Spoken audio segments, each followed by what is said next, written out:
안녕하십니까. 매일 안교 교과 방송 개인 말씀 묵상 시간에 함께 하신 여러분들을 진심으로 환영합니다. 오늘도 예수 그리스도를 바라보고 우리의 마음에 진정한 구원의 확신을 여러분들이 가지게 되시기를 간절히 바랍니다. 기도하시겠습니다. 하늘에 계신 아버지 하나님, 오늘 저희에게 성령의 능력을 입혀주셔서 하나님의 말씀 가운데 우리를 향하신 분명한 교훈들을 찾게 하시고 우리로 하여금 주님의 뜻을 분명하게 깨닫고 주님의 뜻에 온전히 순종할 수 있는 그런 삶을 살게 인도하여 주옵기를 예수님의 이름으로 간절히 기도합니다. 아멘. 오늘 교과의 주제는 주께서 만물을 창조하셨으니입니다. 이번 주에 우리는 요한계시록 4장과 5장에 나와 있는 하나님의 보호자에 관한 이야기를 통해서 예수께서 우리의 희생 제물이신 어린 양 되심에 대해서 깊이 묵상하는 그런 시간을 가지고 있습니다. 우리가 요한계시록 4장과 5장에 나와 있는 하나님의 보호자에 관한 계시를 이해하려면 전제 조건들이 있습니다. 첫 번째, 성경에서 하나님의 보호자는 성소와 직접적인 관련이 있다고 하는 것입니다. 이사야 66장 1절에 보시면 이렇게 말씀합니다. 여호와께서 이와 같이 말씀하시되 하늘은 나의 보호자요 땅은 나의 발판이니 너희가 나를 위하여 무슨 집을 지으랴? 내가 안식할 처소가 어디랴? 이 말씀대로 하자면 하나님은 다리가 매우 긴 분이십니다. 그분의 보호자는 하늘에 있는데 그분의 발은 이 땅에 다 있기 때문에 그렇습니다. 여기에 발이 다 있는 땅을 가리켜서 하나님의 발판이라고 하는데 그것은 정확하게 지상성소에서 지성소의 언약궤의 뚜껑, 다시 말해서 시은좌를 가리킵니다. 역대상 28장 2절을 보시면 이렇게 말씀합니다. 이에 다윗 왕이 일어서서 이르되 나의 형제들, 나의 백성들아, 내 말을 들으라. 나는 여호와의 언약궤 곧 우리 하나님의 발판을 봉안할 성전을 건축할 마음이 있어서 건축할 재료를 준비하였으나 우리가 지금 읽은 이 두 성경절 이사야 66장 1절과 역대상 28장 2절에 나오는 발판은 같은 단어입니다.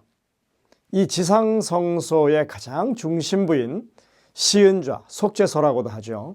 이것은 하나님의 보호자에 맞닿아 있습니다. 그 자체로 하나님의 보호자인 셈입니다. 그러니까 하나님의 보호자는 성소라는 이 개념 안에서 제대로 이해될 수 있다고 하는 것입니다. 이것은 우리가 하늘 성소를 이해하는 데 있어서도 많은 도움을 줍니다. 선지자들이 계시나 환상을 통해서 하나님 가까이 이끌려가서 하나님의 보호자를 보았던 경우가 간혹 있습니다. 에스겔은 궁창 위에 움직이는 하나님의 보호자를 보았고 이사야는 하늘의 성전을 방문했었습니다. 그리고 요한계시록 4장과 5장에도 하나님의 보호자에 관한 말씀이 나오는데 이것은 성경에 기록되어 있는 하나님의 보호자에 관한 기록 가운데 가장 분명한 기록이라고 할 수 있습니다. 이사야나 에스겔이 보았던 하나님의 보호자에 대한 계시는 모두 성소와 직접적인 연관이 있습니다. 이사야는 하늘 성전 보호자에 좌정하신 하나님을 뵀습니다. 그것이 성소라고 하는 것은 이사야가 자신이 하나님을 뵀기 때문에 부정한 사람으로서 하나님을 뵀으니 이제 죽을 거라고 그렇게 염려했을 때 그 스랍 중에 한 천사가 제단에서 핀 숯을 가져다가 그 입술에 대면서 내가 이제 부정함이 제거되었다고 한 그 말씀 가운데서 분명하게 보여집니다. 에스겔이 본 하나님의 보좌는 움직이는 보좌였습니다. 원래 모세가 지었던 성막은 조립식이었고 그리고 이동형으로 만들어졌습니다. 에스겔이 보호자에 대한 환상을 보았던 곳은 바로 바벨론의 포로로 끌려가 있던 백성들 가운데 있을 때였습니다. 에스겔 10장과 11장에서 보시면 하나님의 임재의 영광이 예루살렘을 떠나 바벨론으로 옮겨가는 그런 계시를 기록하고 있습니다. 비록 이스라엘 나라가 멸망당해서 타국의 포로 신세가 되었지만 하나님께서는 그들을 그대로 내버려 두지 아니하시고 그 백성들과 함께 그 바벨론으로 이동해 가신 것을 우리가 알 수 있는 것입니다. 그리고 이 이동형 보호자가 성소라고 하는 것을 분명히 알 수 있는 것은 보좌를 옹이하고 있는 네 생물을 묘사하는 그 내용에서입니다. 그것은 사람, 사자, 소, 그리고 독수리의 얼굴을 가졌다고 했는데, 이것은 광야에 세워졌던 성막 주변에 이스라엘 백성들 지파를 배치할 때 주장 지파들의 깃발과 그 내용이 같기 때문에 그렇습니다. 그리고 이것은 여전히 계시록 4장의 네 생물의 모습과도 동일합니다. 너무나 명백하게 움직이는 보좌는 성소의 모습입니다. 에스겔 11장 16절에는 그래서 이렇게 분명하게 말씀합니다. 그런즉 너는 말하기를 주 여호와의 말씀에 비록 그들을 멀리 이방인 가운데로 쫓아내어 여러 나라에 흩었으나 그들이 도달한 나라들에서 내가 잠깐 그들에게 성소가 되리라 하셨다 하고, 정말 하나님의 말씀에는 빈틈이 없습니다. 정확하게 백성들이 있는 곳에 하나님의 보좌가 함께하는 것을, 하나님의 성소가 함께하는 것을 우리가 생각할 수 있는 것입니다. 구약에 등장하는 하나님의 보좌에 대한 계시는 모두 성소를 통하여 이해될 수 있습니다. 그리고 성소 봉사가 말하고 있는 핵심 주제는 죄인이 하나님 앞에 나아갈 때 오직 하나의 길, 즉 어린 양의 보혈에 의지하여 나아갈 수 있다고 하는 사실입니다. 우리는 그러한 내용을 요한계시록 4장과 5장에서 분명하게 다시 한번 확인하게 되는 것입니다. 우리가 오늘 요한계시록 4장 7절부터 11절의 말씀을 살펴볼 때 이사야서나 에스겔서에 나와 있는 기록과 비교할 것입니다. 특히 이사야 6장 1절부터 5절에 있는 말씀과 요한계시록 4장의 그 내용은 여러 면에서 동일한 것들을 담고 있습니다. 신약과 구약에 나와 있는 이 보좌에 대한 환상에서 가장 먼저 일어나는 일은 천상의 존재들이 하나님의 거룩하심을 찬양하는, 그것을 아주 강조하는 그런 내용으로 시작한다는 것입니다. 이사야가 본 환상에서 그 장면은 매우 인상적입니다. 성전이 연기로 가득 차고 스랍들이 하나님의 거룩하심을 선포하죠. 거룩하다, 거룩하다, 거룩하다. 이 엄중한 찬양이 울려 퍼지면 정말 성전의 문지방, 문 기둥이 흔들렸다, 이렇게 기록하고 있는 것입니다. 요한계시록에서도 그룹들이 동일하게 찬양하죠. 거룩하다, 거룩하다, 거룩하다라고 이렇게 찬양하고 있습니다. 이사야와 요한, 이 두 선지자는 이렇게 하나님의 영광이 선포되고 그리고 그것이 온 우주에 울려 퍼지는 그런 장면을 보고 있는 것입니다. 그리고 그 장면에 대한 선지자의 반응이 또한 비슷합니다. 이사야는 자신은 입술이 부정한 사람이기 때문에 이제 하나님을 뵀으니 곧 죽게 될 거라고 그렇게 탄식합니다. 요한은 하나님의 오른손에 있는 7인으로 봉인된 두루마리를, 그것을 펼 수 있는 사람이 아무도 없다고 하는 것을 보고 슬퍼 웁니다. 이렇듯 하나님의 존귀하신 영광을 직접 대하게 될 때 사람은 누구나 할 것 없이 인간의 한계와 형편을 자각하게 됩니다. 우리는 전적으로 무가치하고 합당하지 않은 존재라고 하는 것을 시인하게 되는 것입니다. 우리 모두는 하나님의 특별한 보호하심이 필요한 존재라고 하는 것을 깨닫게 됩니다. 그분은 다름 아닌 우리를 구속하신 예수 그리스도라고 하는 것을 우리가 이 자리에서 다시 한번 인정할 수밖에 없는 것입니다. 요한계시록 5장에 보시면 이 상황에서 하나님의 구속의 비밀을 드러내실 분은 오직 죽임당하신 어린 양밖에 없다고 선포됩니다. 요한계시록 5장 5절과 6절에 이렇게 말합니다. 울지 말라. 유대지파의 사자 다윗의 뿌리가 이기셨으니 그 두루마리와 그 7인을 떼시리라 하더라.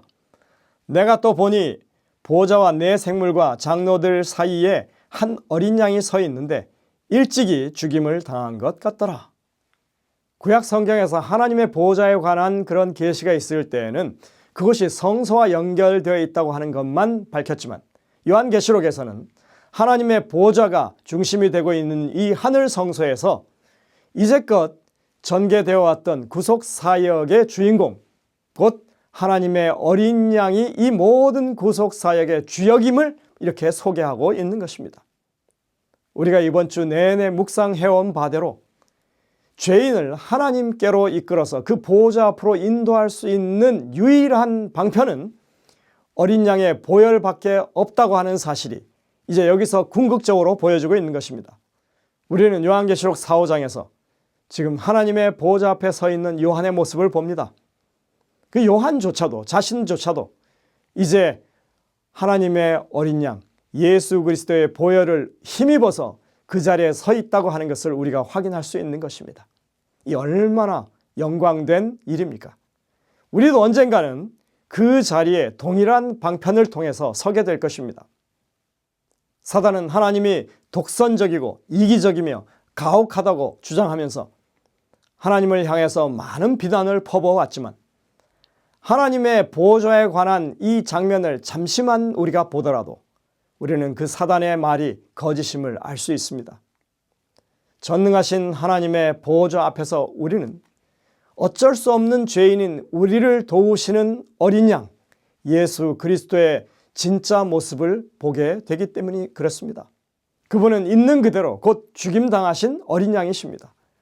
우리는 우리를 위해서 희생당하신 죽임당하시고 고통당하신 어린 양을 통해서 아버지 하나님의 존전에 그렇게 설 수 있다고 하는 것을 지금 보는 것입니다. 우리가 예수님을 바라봄으로써 우리가 가히 바라볼 수 없는 아버지를 볼 수 있다고 하는 것, 이것은 큰 특권이 아닐 수가 없는 것입니다. 요한복음 11장 9절에 이렇게 말씀하셨죠. 예수께서 이르시되 빌립아 내가 이렇게 오래 너희와 함께 있으되 내가 나를 알지 못하느냐? 나를 본 자는 아버지를 보았거늘 어찌하여 아버지를 보이라 하느냐? 요한복음 1장 18절에도 이렇게 말합니다. 본래 하나님을 본 사람이 없으되 아버지 품속에 있는 독생하신 하나님이 나타내셨느니라. 여러분들 이 말씀들이 요한복음의 핵심의 말씀입니다. 하나님 아버지가 어떤 분이신지에 대한 가장 큰 그리고 확실한 계시는 우리를 위해서 십자가에서 돌아가신 예수 그리스도를 통해서 보는 것입니다. 우리는 아버지, 아들, 성령으로 구분하여서 하나님의 구원 사역을 생각하려고 하는 그런 경향이 있죠. 그러나 인간을 위한 모든 구원 사역은 창조의 순간부터 구속의 사역이 종결되는 그 순간까지 모두 삼위 하나님의 공동 사역으로 그것이 이루어지고 있다고 하는 사실을 우리가 분명히 깨달아야 할 것입니다. 그렇기 때문에 우리는 십자가 사건을 통해서 두 가지 사실을 분명히 이해할 수 있습니다. 첫 번째, 우리를 위해서 자신을 희생하실 만큼 하나님의 사랑이 그만큼 크셨다고 하는 사실 하나와, 그리고 우리가 그렇게 하나님의 죽음을 통해서만 구원을 받을 만큼 그렇게 큰 죄인이었다고 하는 사실을 우리가 자각해야 한다고 하는 것입니다. 목요일 소재 영감의 교훈을 이렇게 말하고 있습니다. 아버지의 형상이신 예수, 빌립아 내가 이렇게 오래 너희와 함께 있으되 내가 나를 알지 못하느냐? 나를 본 자는 아버지를 보았거늘 어찌하여 아버지를 보이라 하느냐? 그리스도는 아버지를 대표하는 자로 세상에 보내심을 받았다고 주장하신다. 그분의 품성의 고귀함을 통해, 그분의 사랑과 선하심을 통해, 그분의 자비와 부드러운 동정심을 통해 그분은 하나님의 완전하심의 체현, 곧 눈에 보이지 않는 하나님의 형상으로서 우리 앞에 서 계신다. 교회증언 5권 739쪽입니다. 그러니 여러분들, 우리 모두는 성경 말씀이 권면하는 것처럼 우리의 대제사장이신 예수 그리스도, 우리의 유월절 어린 양 되신 예수 그리스도를 바라보고 그분을 찬양하며 그분을 마음 깊이 묵상하는 그런 삶을 사는 것이 우리에게 가장 합당한 삶이라고 하는 것을 오늘 다시 한번 여러분들이 인정하게 되시기를 간절히 바랍니다. 기도하시겠습니다. 하늘에 계신 아버지 하나님, 하나님께서 성소를 통하여 구원 사역을 펼치시고 어린 양의 희생을 통하여 우리에게 하나님의 사랑의 위대하심을 드러내심을 인해서 감사를 드립니다.